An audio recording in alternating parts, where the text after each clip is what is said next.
सभी दोस्तों का एक बार फिर से स्वागत है आपके अपने YouTube चैनल उत्कर्ष स्टडी पे। और आप सभी को पता है फोर्थ ग्रेड एग्जाम के लिए मैंने चाणक्य सीरीज स्टार्ट की थी, जिसमें मैं आपको हिंदी विषय वो कंप्लीट करवाने वाला हूं। आज हमारी चौथी क्लास है। इससे पहले हमने 3 क्लासें ऑलरेडी कर रखी है, जिससे मैंने आपको संज्ञा और सर्वनाम वाला चैप्टर है वो बहुत ही अच्छे तरीके से समझाया एमसीक्यू क्वेश्चन के माध्यम से। तो आज हमारा जो चैप्टर रहने वाला है वो विशेषण रहने वाला है और ये हमारी आज चौथी क्लास है। इससे पहले देखिएगा 3 क्लासें हमारी हो चुकी है। तो जिन साथियों ने 3 क्लासें नहीं देखी है तो Hindi MCQ fourth grade exam 2025 के नाम से आपको इस चैनल पे प्लेलिस्ट मिल जाएगी, तो आप देख लेना। और इसके अलावा देखिएगा जो साथी फोर्थ ग्रेड एग्जाम की तैयारी कर रहे हैं उनको एक बात बताना चाहूँगा, मैंने आपको चाणक्य सीरीज के अंतर्गत 3 सब्जेक्ट सामान्य विज्ञान, कंप्यूटर, राजस्थान भूगोल, ये तीनों ही सब्जेक्ट है वो आपको कंप्लीट करवा दिए। तो अगर आप इन सब्जेक्ट के एमसीक्यू क्वेश्चन देखना चाहते हैं तो ये प्लेलिस्ट आप देख सकते हैं। इसके अलावा राजस्थान पॉलिटी है, इसकी 3 क्लासें वो आनंद सर के द्वारा ली गई है जो कि राजस्थान पुलिस में सिलेक्टेड है, तो इनकी 3 क्लासें भी आप देख सकते हैं। और आज हमारा जो टॉपिक रहने वाला है वो विशेषण चैप्टर है वो रहने वाला है। और इसका पहला क्वेश्चन है वो देखिएगा, बहुत ही बेसिक है कि किसी संज्ञा या सर्वनाम शब्द की विशेषता बताने वाले शब्द क्या कहलाते हैं। तो यहाँ पे विशेषण की जो परिभाषा है ये पूछी गई है, तो यहाँ पे याद रख लेना, संज्ञा या सर्वनाम शब्द की विशेषता बताने वाले शब्द है वो विशेषण कहलाते हैं। अब इसको एक उदाहरण के माध्यम से समझिएगा।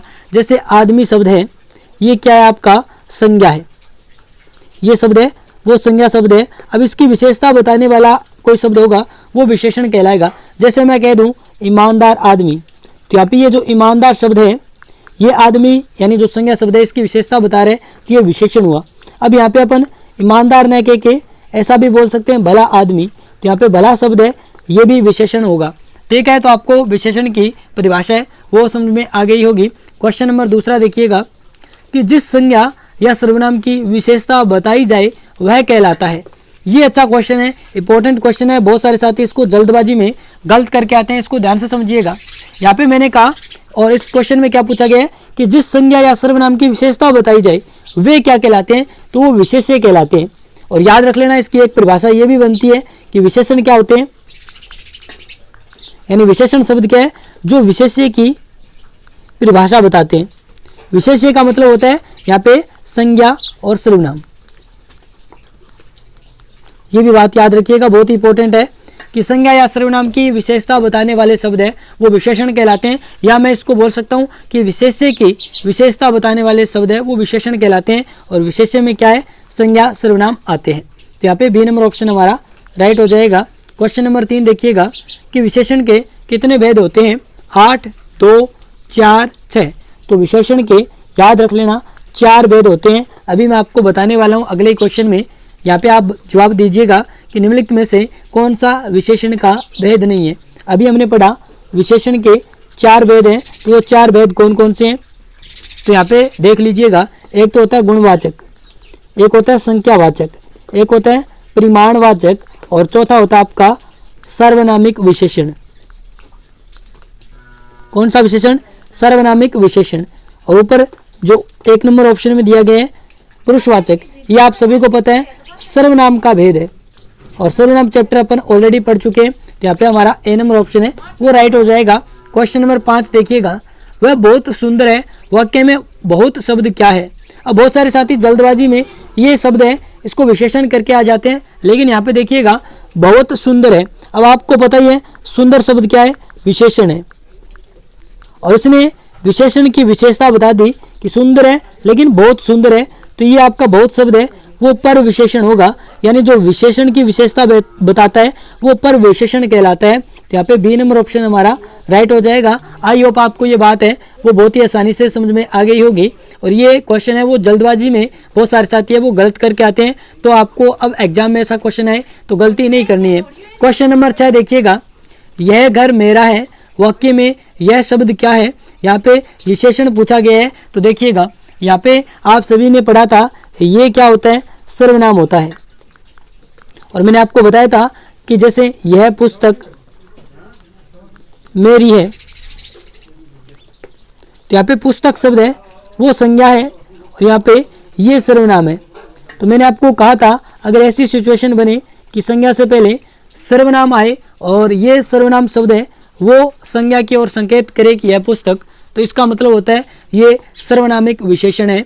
यानी डी नंबर ऑप्शन हमारा राइट हो जाएगा। ये सर्वनामिक विशेषण की विशेषता होती है, यानी इसकी परिभाषा आप कह सकते हैं। तो यहाँ पे डी नंबर ऑप्शन इसका राइट है। अब क्वेश्चन नंबर 7 देखिएगा कि सर्वनामिक विशेषण है। तो हमने अभी ऊपर वाले क्वेश्चन में बात की कि जब संज्ञा से पहले सर्वनाम हो और वो सर्वनाम शब्द संज्ञा की ओर संकेत करे तो ये आपका सर्वनामिक विशेषण होता है। तो ये संज्ञा के पहले आता है, ए नंबर ऑप्शन हमारा राइट हो जाएगा। क्वेश्चन नंबर 8 देखिएगा कि थोड़ा दूध में थोड़ा शब्द क्या है, कौन सा विशेषण है, संख्यावाचक विशेषण है या परिमाणवाचक है या फिर गुणवाचक या फिर सर्वनामिक विशेषण। तो यहाँ पे देखिएगा जब बात होती है मात्रा की, यानी कोई संज्ञा या सर्वनाम शब्द है उसके अगर मात्रा का बोध हो रहा हो तो वहाँ पे परिमाणवाचक विशेषण है वो यूज होता है। जबकि संज्ञा और सर्वनाम की अगर संख्या का बोध हो रहा है वहाँ पे संख्यावाचक विशेषण होता है। या फिर मैं बात करूँ गुणवाचक विशेषण की, जहाँ पे संज्ञा या सर्वनाम शब्द के गुण, दोष, रंग, आकार का बोध होता है वहाँ पे गुणवाचक विशेषण होता है। और सर्वनामिक विशेषण की परिभाषा मैंने आपको ऊपर बता दी। तो यहाँ पे अब बात करते हैं अपन थोड़ा दूध। तो यहाँ पे दूध देखिएगा, दूध क्या होता है, इसको अपन ये मात्रा के रूप में इसको अपन क्या करते हैं, मापते हैं या फिर तोलते हैं, यानी नाप या तोल करते हैं। तो यहाँ पे इसका राइट आंसर होगा परिमाणवाचक विशेषण, बी नंबर ऑप्शन है वो राइट हो जाएगा। क्वेश्चन नंबर देखिएगा 9। यहाँ पे आपको समझ में आ गया होगा कि जब संज्ञा या सर्वनाम शब्द, जैसे यहाँ पे दूध क्या है, संज्ञा शब्द है और दूध क्या है, आपकी द्रव्यवाचक संज्ञा है। कौन सी संज्ञा है, द्रव्यवाचक। और यहाँ पे ये क्या कह रहा है, थोड़ा दूध। अब अपन को पता नहीं है, अब इसका अगर परिमाणवाचक में भी भेद देखें कि निश्चित परिमाणवाचक है या अनिश्चित परिमाणवाचक, तो यहाँ पे थोड़ा जो शब्द है वो अनिश्चित परिमाणवाचक के अंतर्गत आएगा। लेकिन यहाँ पे ये उसने डीपली नहीं पूछा, ऊपरी सीधा पूछा है। तो यहाँ पे हमारा राइट आंसर होगा B number option. Question number 9 देखिएगा कि मनुष्य कितना धन देगा और याचक कितना लेगा, वाक्य में कितना शब्द कौन सा विशेषण है। अब आपको पता होना चाहिए कितना धन, तो धन शब्द है वो संज्ञा है। अब यहाँ पे देखिएगा जो धन है इसकी मात्रा के रूप में अपन देखते हैं, इसको माप या तोल इसका करते हैं। तो यहाँ पे देखिएगा परिमाणवाचक है, इसका राइट आंसर हो जाएगा। अब देखिएगा बहुत सारे साथी कहेंगे धन को गिन सकते हैं, लेकिन नहीं, रुपयों को गिन सकते हैं, धन को नहीं गिन सकते। धन को अपन तोल के रूप में रखते हैं, धन में सारा आ जाता है, जैसे आभूषण आगे, जेवरात आगे, तो उनको मात्रा के रूप में अपन माप या तोल सकते हैं। तो यहाँ पे परिमाणवाचक विशेषण है वो इस क्वेश्चन का राइट आंसर होगा। क्वेश्चन नंबर 10 देखिएगा, निम्न में से कौन सा शब्द विशेषण है, मिठास, नम्रता, सच्चा, मानवता। तो मैंने आपको बताया था कि विशेषण है, इसको संज्ञा से पहले आप यूज करके देख लो। जैसे मिठास, अभी मिठास आप देखेंगे ये भाव है कि कोई भी आपने मीठी चीज़ खाई तो उसकी मिठास है, उसका आपने भाव या आपने उसको महसूस किया। अब इस मिठास को अपन न तो छू सकते हैं ना देख सकते हैं, इसको महसूस कर सकते हैं। तो ये आपकी भाववाचक संज्ञा है जो मैंने आपको संज्ञा में बताया था। इसी प्रकार नम्रता ये भी भाववाचक संज्ञा है, मानवता ये भी भाववाचक संज्ञा है। लेकिन सच्चा शब्द है ये विशेषण है। जैसे मैं बात करूं सच्चा आदमी, तो अब देखो आदमी संज्ञा शब्द है और इसके आगे सच्चा ये विशेषण है जो आदमी की विशेषता बता रहे। तो यहाँ पे सी नंबर ऑप्शन इसका राइट हो जाएगा। क्वेश्चन नंबर 10 देखिएगा, निम्नलिखित विकल्पों में से किसी एक वाक्य में गुणवाचक विशेषण का उचित प्रयोग नहीं किया गया है। यहाँ पे गुणवाचक विशेषण की परिभाषा मैंने आपको ऊपर बताई और यहाँ पे 4 ऑप्शन दिए गए हैं, इनमें से आपको बताना है कि कौन सा गुणवाचक विशेषण का उदाहरण नहीं है।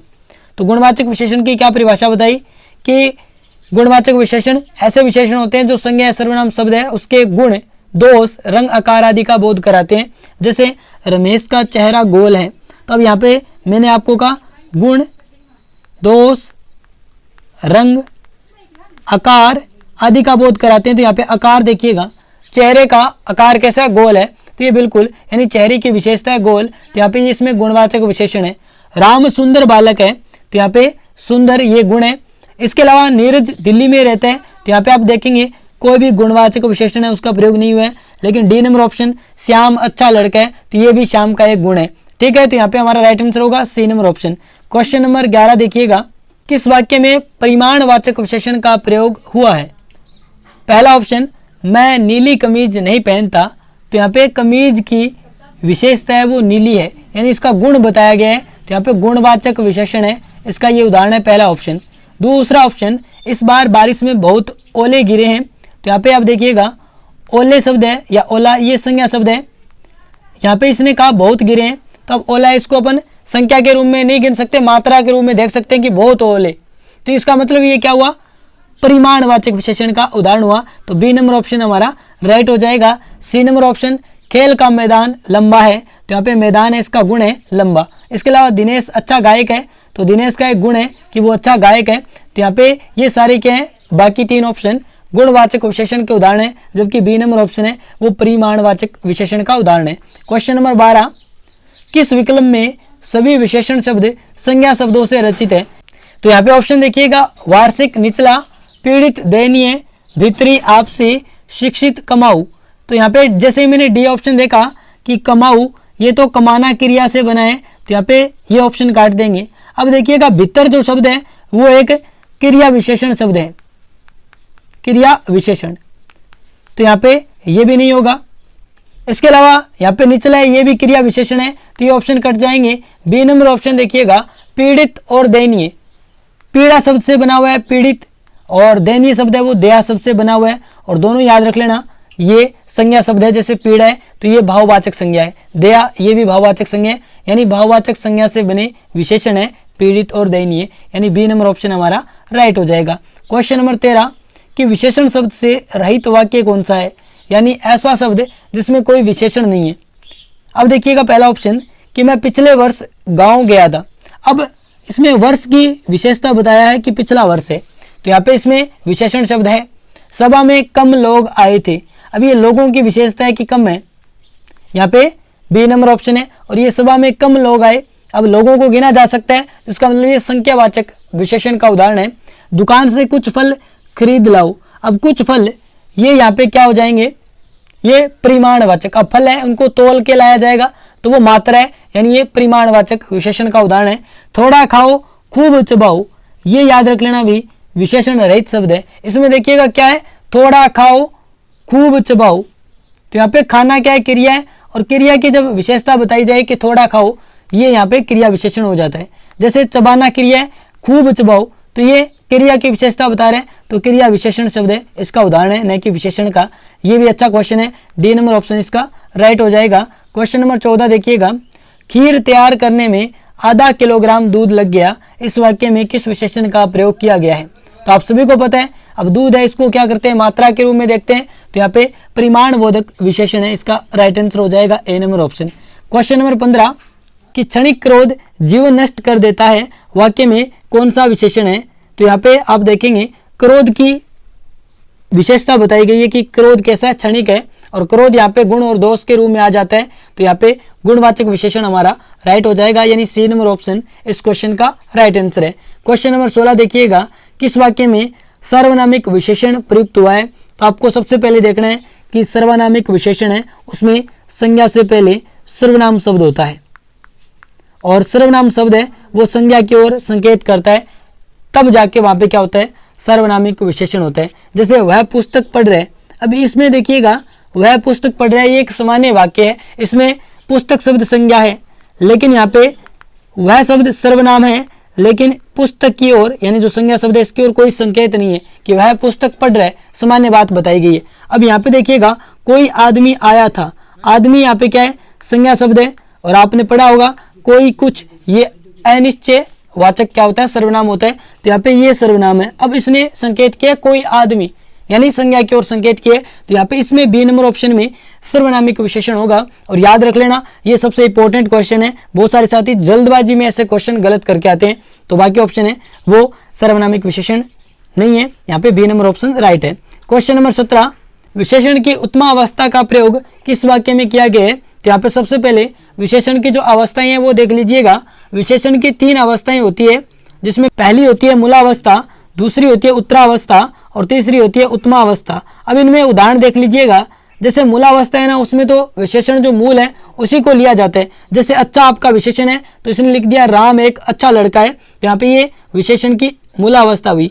उत्तरावस्था में हमेशा तुलना की जाती है कि राम श्याम से अच्छा लड़का है।